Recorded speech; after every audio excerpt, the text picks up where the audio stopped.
praise, we give you honor today.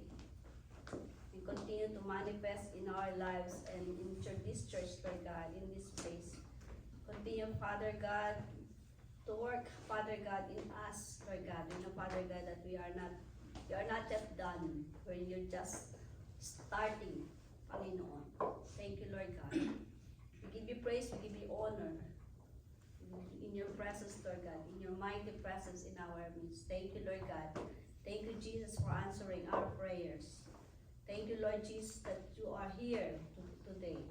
Thank you, Jesus. Thank you, Lord God, for all the prayers that we heard today, for the worship. Thank you, Lord God. It is all for you, for your own glory alone, O God. In the mighty name of Jesus, everybody says, Amen. Amen.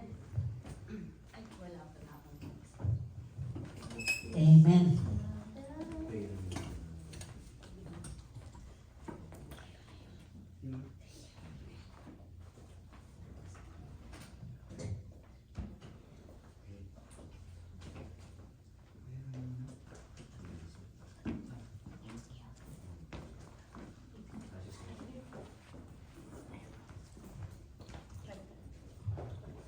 The Word of God for today's title is God's Grace. Amen. Do we believe that the gospel, the Word of God, is God's grace? Amen. It's the grace of God. Scripture text for today is Acts chapter 20, verse 24. Hallelujah. I'm using ESV. But I do not account my life of any value, nor as precious to myself, if only I may finish my course and the ministry that I received from the Lord Jesus, to testify to the gospel of the grace of God. Amen? It is in Acts chapter 20, verse 24. Hallelujah. Sensya na kayo, maliit lang talaga ako. In Miletus, Paul speaking with the elders of the Ephesians church. He has already told that the Holy Spirit compels him to return to Jerusalem, even though the persecutions await him there. Here he explains why he is so willing to obey. Amen? Mapapahamak siya pag bumalik siya sa Jerusalem. Pero makikita natin that he's still willing, no matter what. In this verse spoken by the Apostle Paul as he abiding farewell to the elders of the church of Ephesus, farewell, meaning nagpapaalam na. It's a powerful and deeply meaningful statement that reflects Paul's unwavering commitment to his mission and his unshakable faith in Jesus Christ. Amen?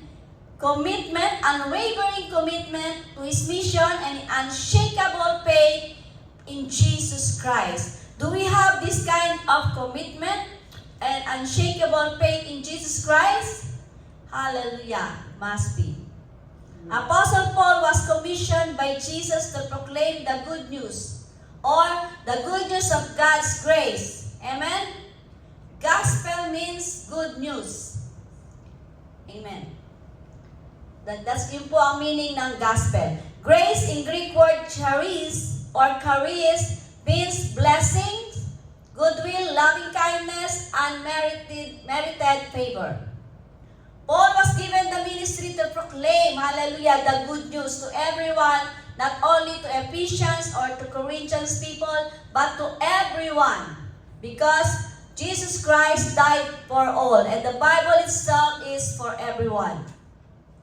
That God has provided a way of salvation for all sinners. We are all sinners before. Amen. That God has done this base of His grace without requiring merit on the part of sinners.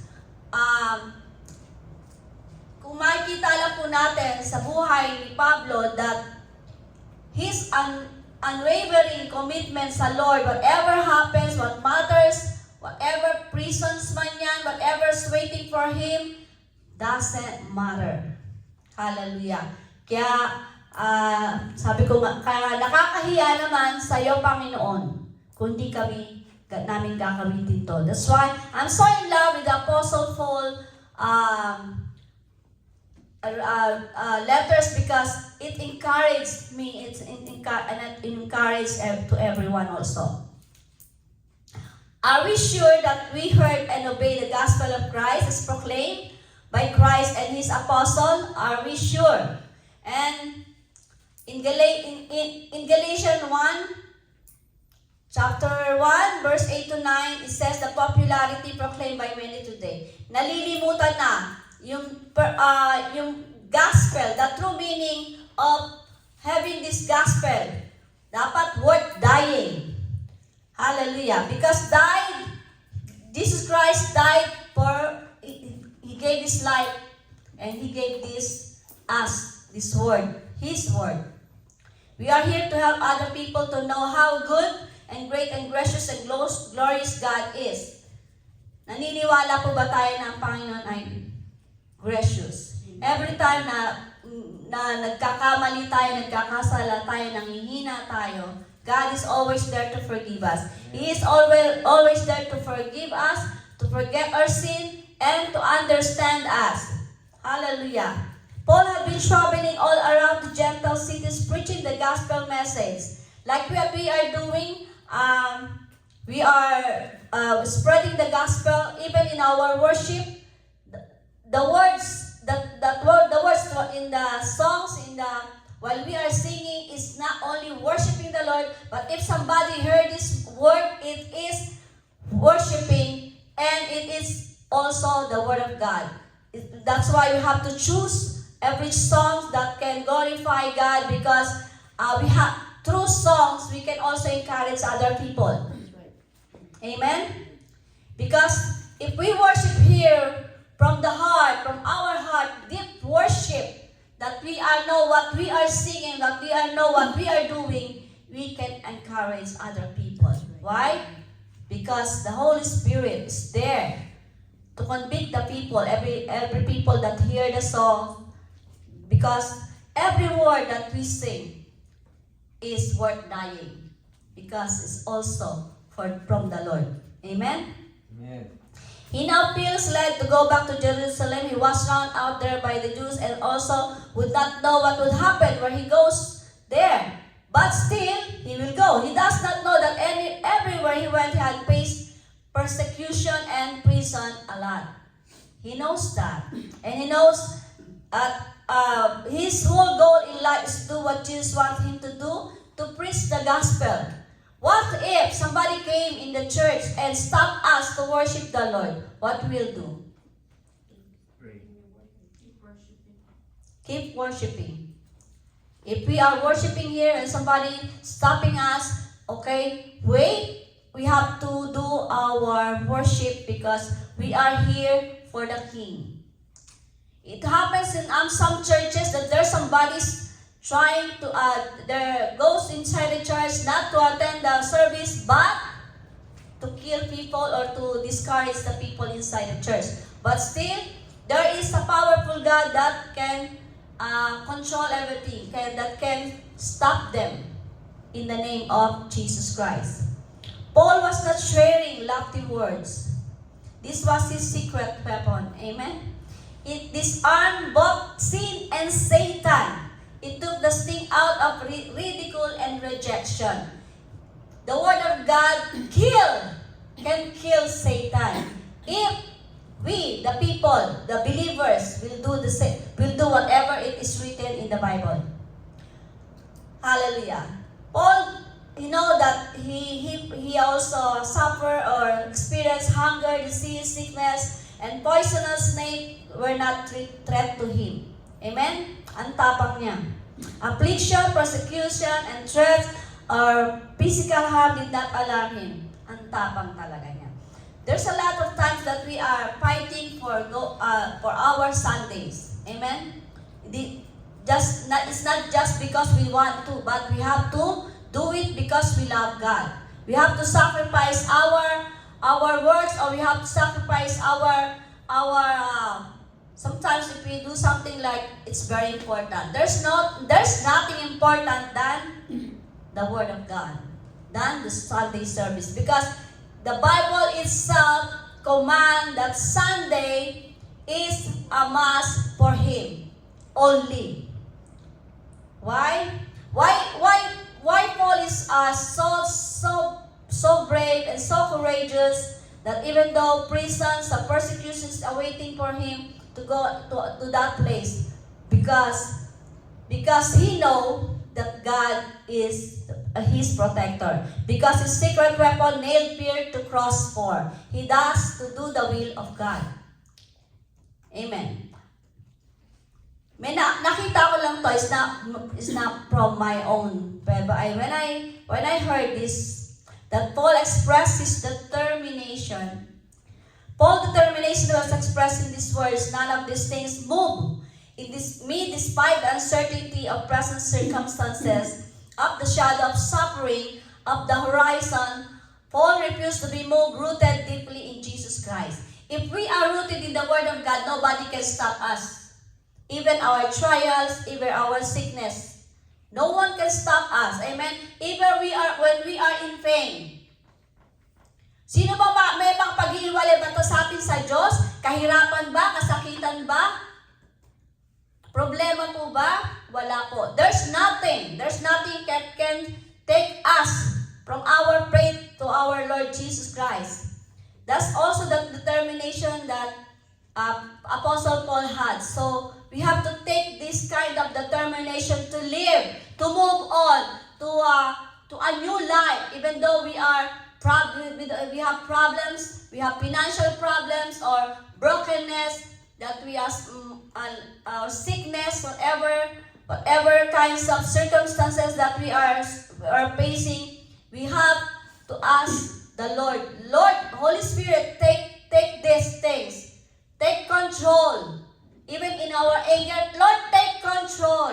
Even if we are not, we don't want to go to the service, take control. Because if God is in control, God will do the amazing things. Next is estimation. In the word, nor do I count my life dear to myself, estimate. He already decide what to do. No one can move. Another thing is exertion, so that I may finish my race. You can see that when Paul know that he was dying, he's almost dying the time, and he said to the Lord, I'm ready. I'm ready now. Ready na ako. Dito na po ako. Anong sagot ng Panginoon? What's the answer of the Lord? Faithful servant. Ano sinabi niya sa faithful servant? Job well done. Job well done. My faithful servant. My faithful servant. If we do the same thing or more than this, because Apostle Paul is already dead and we are still alive. Like what the word says, that Jesus, according to Jesus Christ, we can do more because his life ends that time, but now he is in heaven. So we are still alive that we can do more. Next is reception, receive word from God.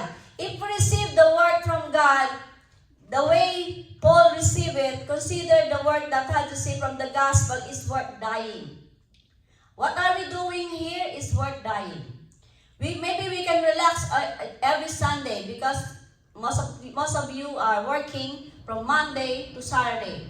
Or there's a lot of things that you have to do. Or some of you have children, but we can go Sunday, we can go relax and see a movie. But we choose to go here in Sunday service. Because what we are doing is like, we want to do like the same thing with Paul, because the gospel of the word, having the service on Sunday is worth dying.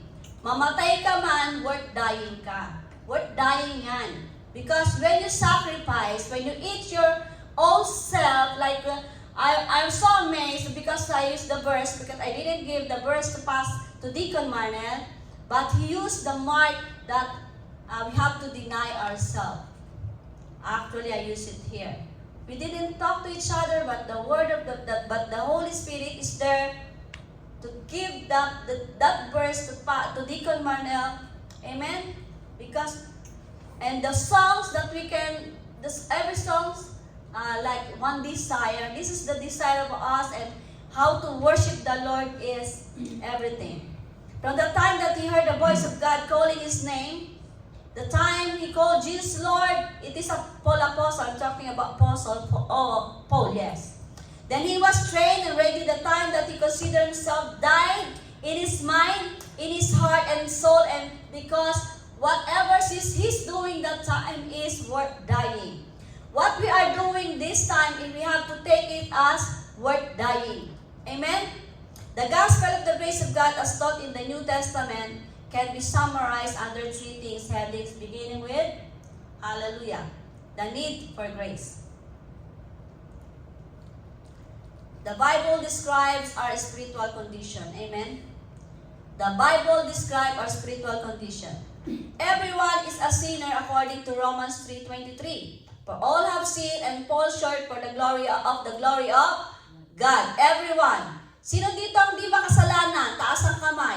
Ako lang ba? No, even me ay makasalanan. Pare. We are all sinners. Even if you have broken just one commandment, James 2:10 says, for whoever keeps the whole law but fails in one point has become guilty of all it. Walang makakagawa. Because they have the 10 commandments, and if we do only one commandment, everything, we failed in everything, right? Kaya mahirap. That's why, buti na lang. Kung iisipin na lang natin, if you think of it that Ananias and Sapphira, God loves them. Amen? But when they broke their promise to the Holy Spirit, what happened to them is patay agad. Asap, patay agad. The same thing with before, in the Old Testament, if you do something wrong, patay agad. Amen? They died easily. They died asap. Amen. The consequence of sins are seized both in the life. In Isaiah 59 verse 2, but your iniquities have made a separation between you and your God, and your sins have hidden his face from you so that he does not hear. Sometimes God is talking to us, but we cannot hear it. He's talking to us most of the time. But sometimes we cannot hear because we are full of our own thoughts. In our mind, we are full. Or sometimes our heart full of garbage. And we are so tired. Amen? In the one to come, in Romans 6:23, for the wages of sin is death, but the gift of God is eternal life in Christ Jesus our Lord. The gift of God is eternal life. The wages of sin is death.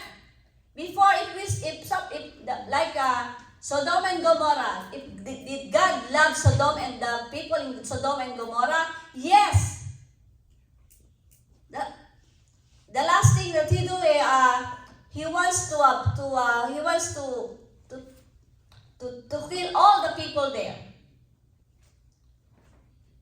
Did God love them too? Yes.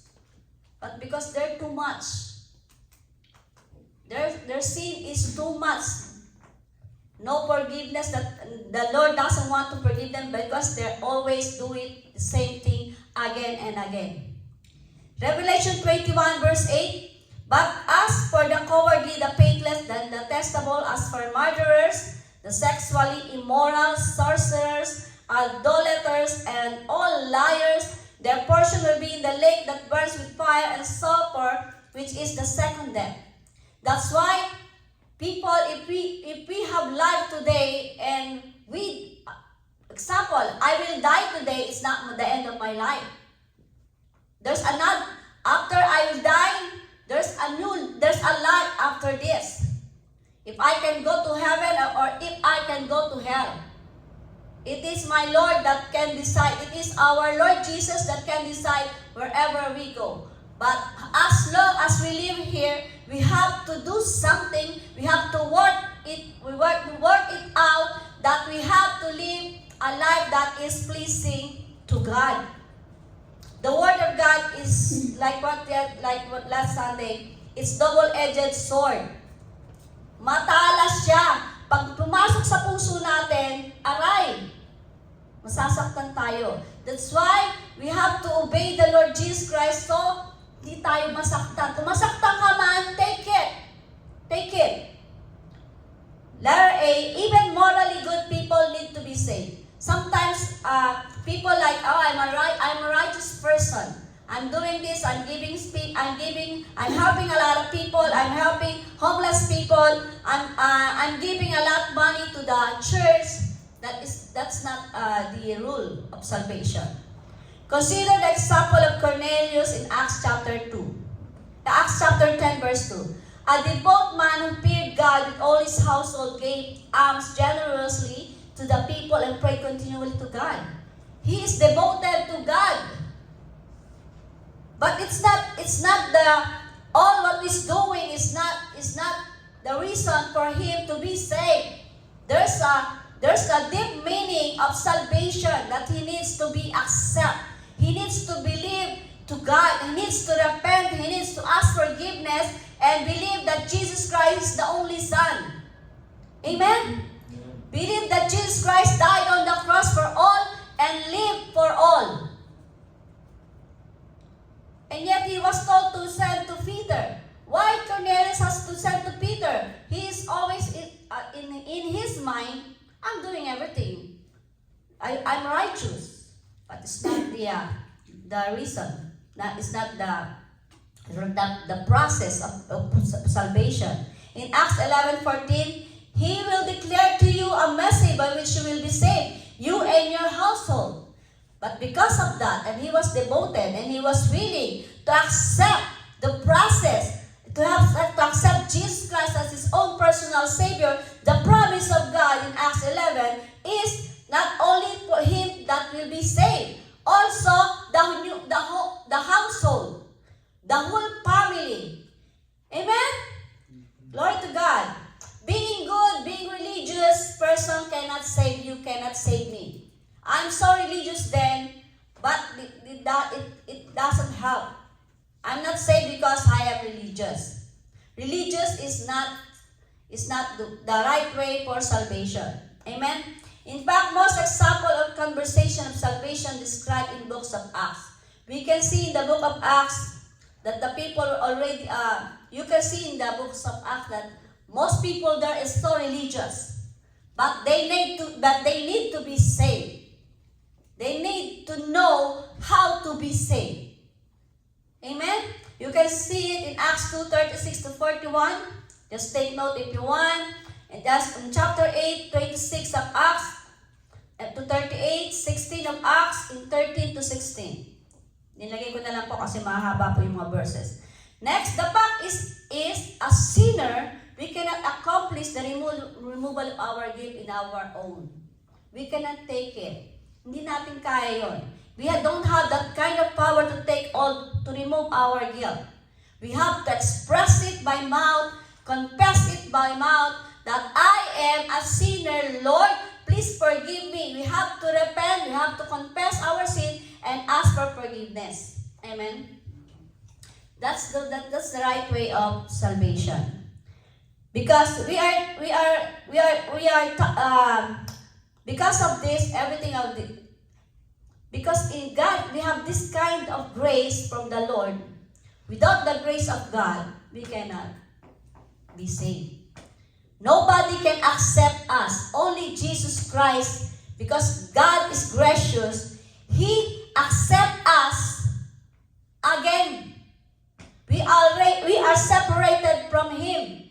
But because we believe in Him, and we are willing to repent and to ask forgiveness, He is the one who will forgive us and forget all our sin. In 1 John 1:9. Amen? He is the one, and He will make us righteous. We cannot run away from our guilt. No one can run away from our guilt. We cannot work our way of this guilt. So don't be self-deceiving or deceived by notions of your goodness. We are all sinners and we need salvation. Somebody asked me, if you want to be saved, what will I do? Same thing. The rich man asked the Lord Jesus Christ what he will do to be saved. And the Lord said, mas madali pa makapasok ng karayong sa butas ng karayong kesa ang kamelyo, ang isang makasalanan o isang katulad niya para kumilala sa Diyos. Meaning, he is rich but hindi niya kayang i-give up or ipamigay yung kanyang riches. Hindi niya kaya, if we accept Jesus Christ, if we are willing to receive Jesus Christ, we have to take away our mga bigatin or something, mga dalahin natin sa buhay. We have to be humble. Surrender. Amen?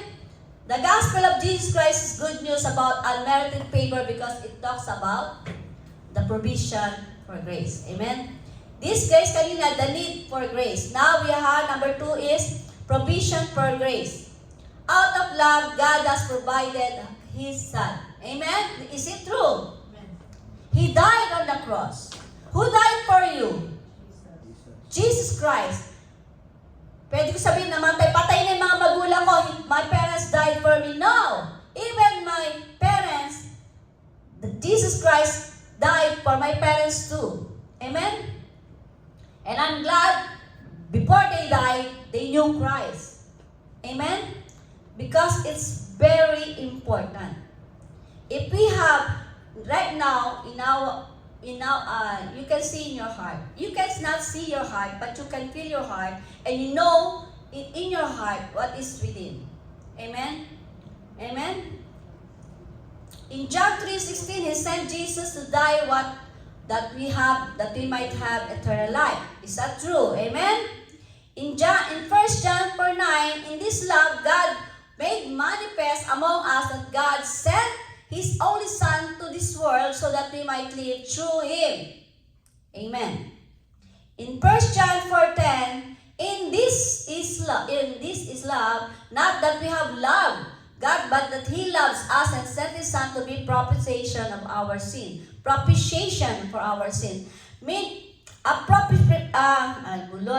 propitiation is an offering designed to atone a sin that we cannot do this. Only the Lord Jesus Christ can do this. Only the Son of God. Therefore, God offered His Son as sacrifice for our sin, which leads to our related point in out of justice. Amen? God has provided His Son for you and me. So, wala tayong pwedeng iyabang. I'm here because I'm good. I'm here because I'm beautiful. I'm here because I am rich. I'm here because of something. Magsabi ka na ng maraming bagay. You are a liar. I am lying kung sasabihin ko yan. Because I am here and I'm still alive and I'm doing these things because of my Lord Jesus Christ. Amen? God is holy. Kaya nga po, out of justice. And to satisfy His justice, the price for sin must be paid. And what's the price for the sin? Death. Amen. God provided redemption through the blood of His sons. You can see it in Romans 3:24-26 and Ephesians 1:7. God's grace, therefore, function in this way. Amen? God's grace. Only God's grace. Without the grace of God, every one of us will go to hell. Will go perish. We don't have anything. Kung mamamatay ka ngayon, if you will die today, do you have anything in your body or or you have the capacity of anything that you have anything na galing sa'yo from your own? No. Lagi natin po sinasabi, we own nothing. Next, God's justice. Kanina po, out of justice. Requires an appropriate sacrifice for sin. This no man can offer. We cannot offer for this. Only God's justice. Because, why? Because of His love. God's love provided His Son as the perfect sacrifice for our sin. It is available, hallelujah, to all. So to satisfy both this justice and His love, God has graciously provided salvation through His Son, Jesus Christ. What we cannot earn our own, God has provided for us. We cannot earn our own. Actually, we are created in His own image. Kaya pwede sabihin na, ang pangit ng ilong ko, ang pangit ng mata ko. Amen? At least God created you. Created me. We are not all perfect. Even physically, nothing in this world is perfect. Amen? Only God is perfect. We are from God. And take it. We are from God. God created me in His own image and likeness. That's why I'm also perfect. So take that whatever yours is perfect. But sometimes, we abuse it. Amen? We abuse it. Inaabuso natin sarili natin. Like me. Naabuso ko yung sarili ko noon. I need to drink water. God provided the water to drink. And I don't drink water. What I'm drinking is soda. So what happened to me? I got sick. When I got sick, it's not God that gave me sickness. But it's me. I'm just telling you an example that God gave us a perfect thing. Hallelujah.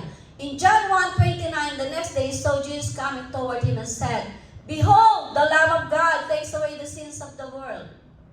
Amen? Behold! Focus! Makinig kayo! The Lamb of God takes away the sin of the world because it's coming, right? But the provision of grace is not unconditional. Ito pa is maganda. The good thing. Otherwise, all will be saved. Hindi lahat masasave. Because sometimes people is so stubborn. They don't want it. But maybe later. Therefore, we need to understand the next thing is the reception of grace. Receiving God's grace requires obedience. That's why not everyone is not unconditional, because not everyone will be saved unless we obey God. Amen?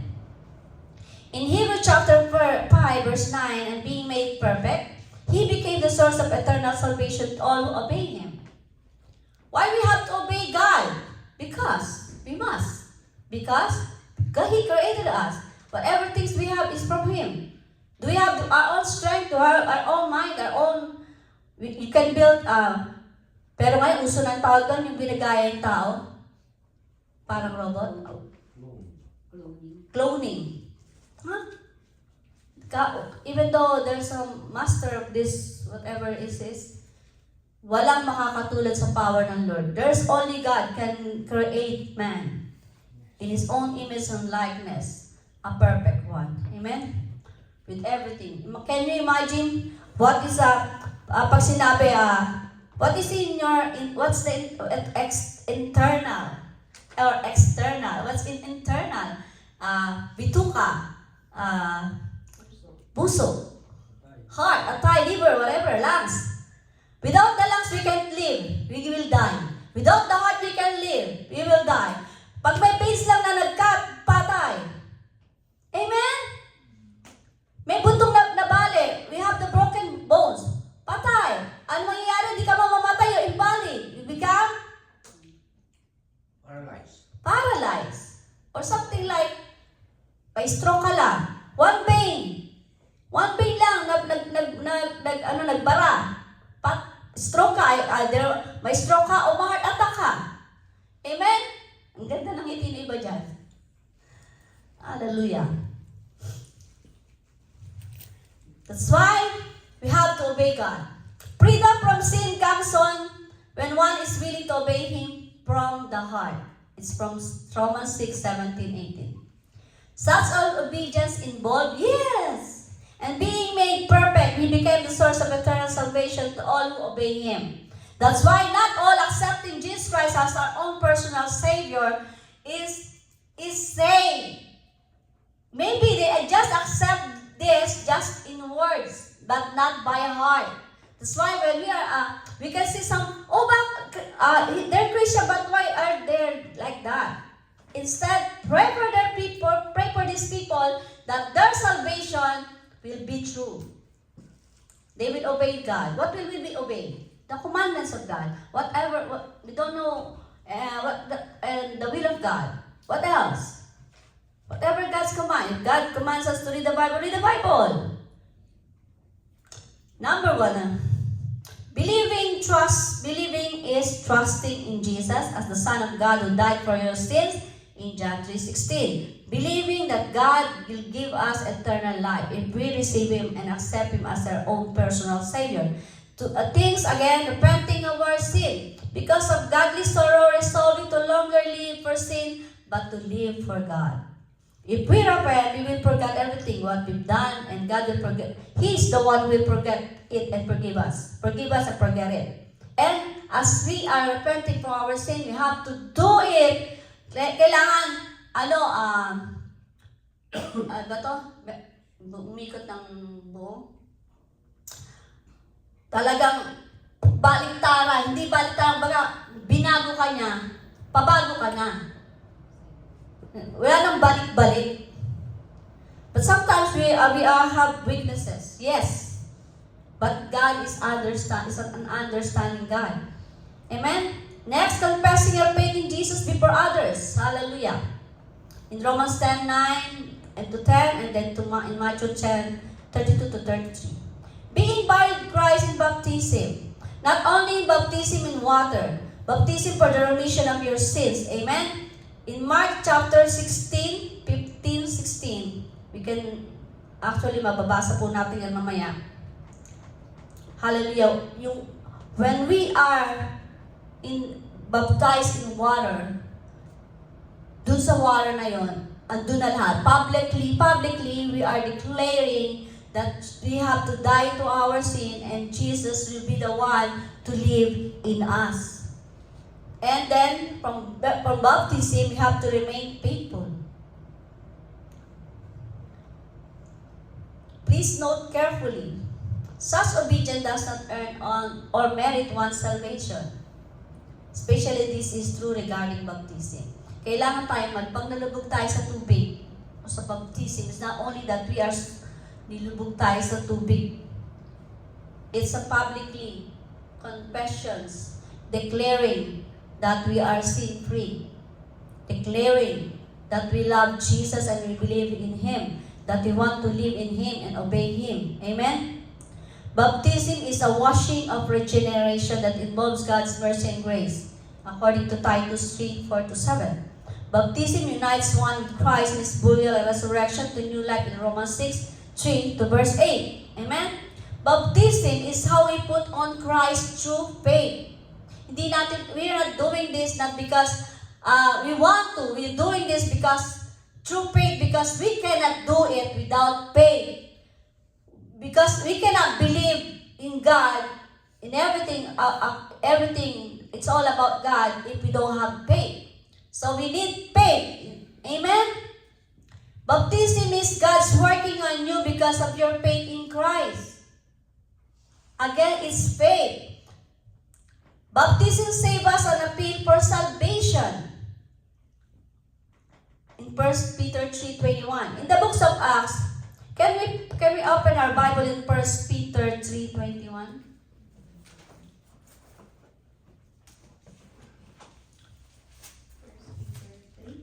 Okay, gusto ko lang makatiyak po.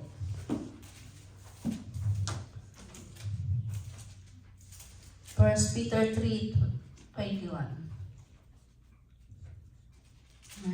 I'm using King James Bible. 1 Peter 3:21. The like figure whereunto even baptism, that also now save us, not the putting away of the filth of the flesh, but the answer of a good conscience toward God by the resurrection of Jesus Christ. Amen? Hallelujah. Thus God has ordained that through faith, repentance, and confession, culminating our faith response with baptism into Christ, we might receive the wonderful grace of God, amen, the forgiveness of our sin, hallelujah, through the blood of Jesus Christ. Amen. Why don't more people respond the way God's saving grace? Bakit nga ba? It may be some do not understand the need of grace. We need grace. Without the grace, we cannot live in this earth. Think of it, in the Old Testament, God loves everyone. But He allows the flood to kill everyone. Only the people of Noah, only the family of Noah, and the animals in the ark. Amen? What if we sin right now and just fell down and died? Amen? That's why we need the grace. We need the grace of God.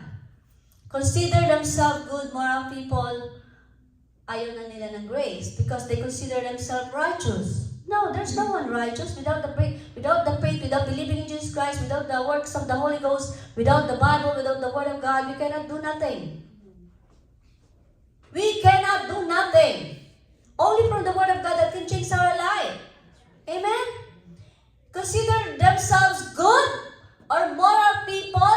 Maybe they're thinking that they're not people not seeing them, what they're doing inside, or they're hiding. But our God can see us, can hear every word that we say. He hears every word that we think in our mind. He hears. He knows. He knows everything. Amen. That's why no people can say, "I am good. I don't need the grace of God." Hello. We need the grace of God. Nobody doesn't need the grace of God. You are a liar. You don't need the grace of God. We cannot live in this earth without the grace of God. Hallelujah. Isaiah said in Isaiah 64:6, all our unrighteousness are filthy rags. Nabanggit din siya kanina sa 1 Peter. Filthy. All our unrighteousness are filthy rags. Wala. Nothing. Rags. What do you mean by rag? Basahan. If we don't have the kind of repentance, forgiveness, and from the Lord, we are still like this. Our righteousness is not righteousness. It's only in our mind. But the Bible says it's not. There's only no righteousness came from you in our own works. No one. No one can do that. Maybe some are not aware of the provision of grace. Bakit kaya? They may think that they are too sinful to receive God's grace. Self-pity naman. They think, oh, God, is because of my sin, I know that God will not forgive me anymore because I am a sinner since I was born and up to today. That self-pity. Maybe we are sinners. Every one of us is a sinner before.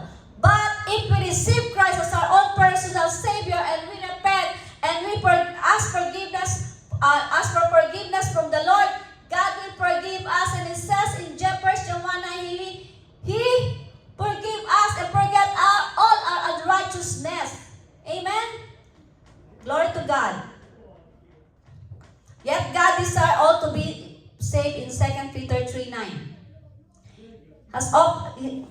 In 1 Timothy 2:3-6, this is good and it's pleasing in the sight of God our Savior, desire all people to be saved and to come to the knowledge of the truth. For there is one God, and there is one mediator between God and man, the man, Christ Jesus.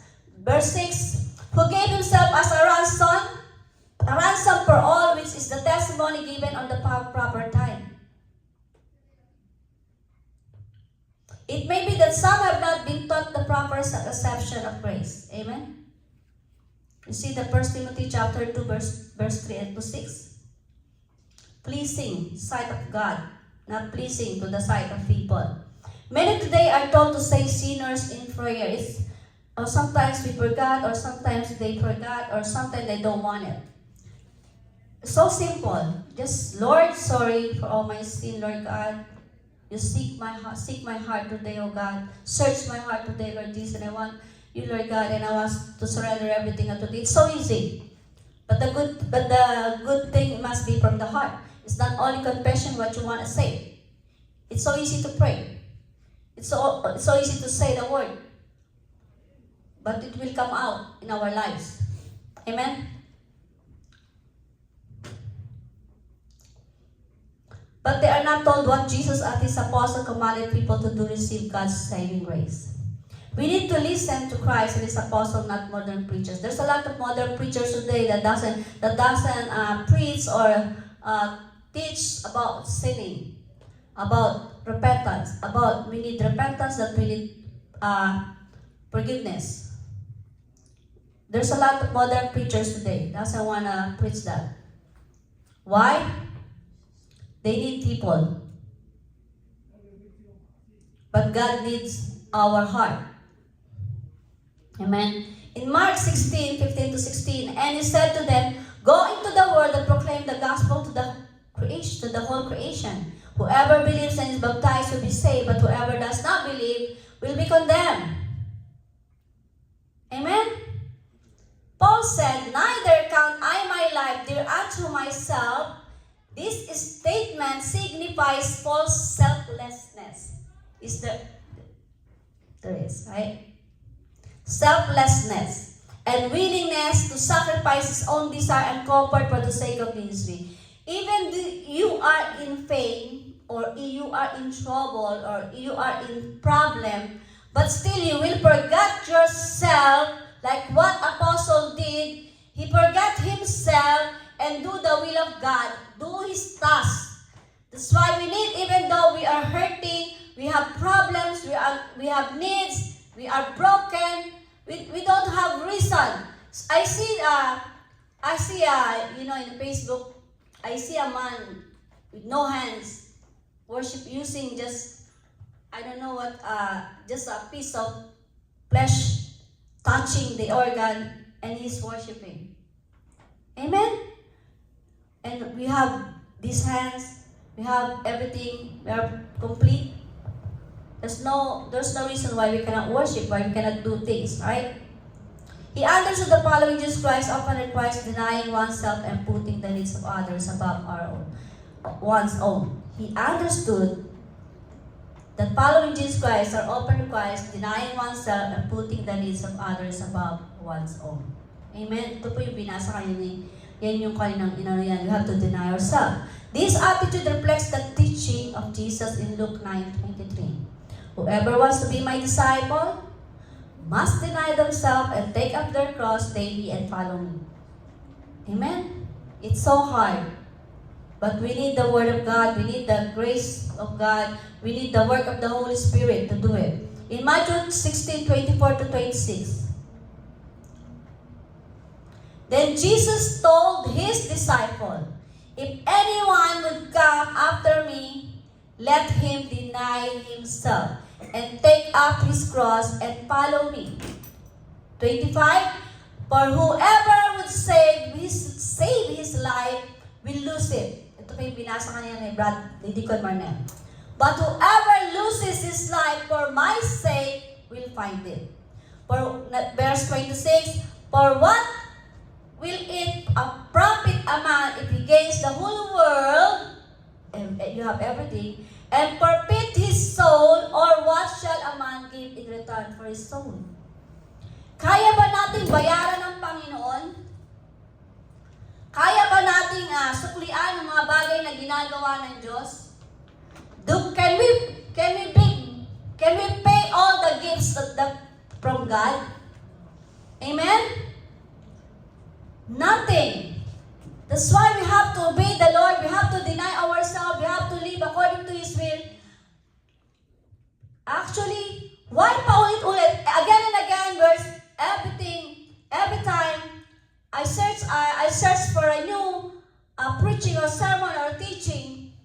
God is always telling me, do this because people need this. And you need this. Akala niyo ba kayo lang natututo when somebody is preaching or the preaching himself or herself learn from what we preach. Before we preach it, before we give it to the service, we meditate it. Amen? Let's all rise, please.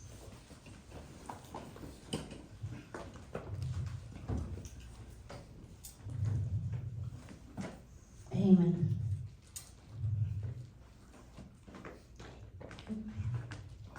Glory to God.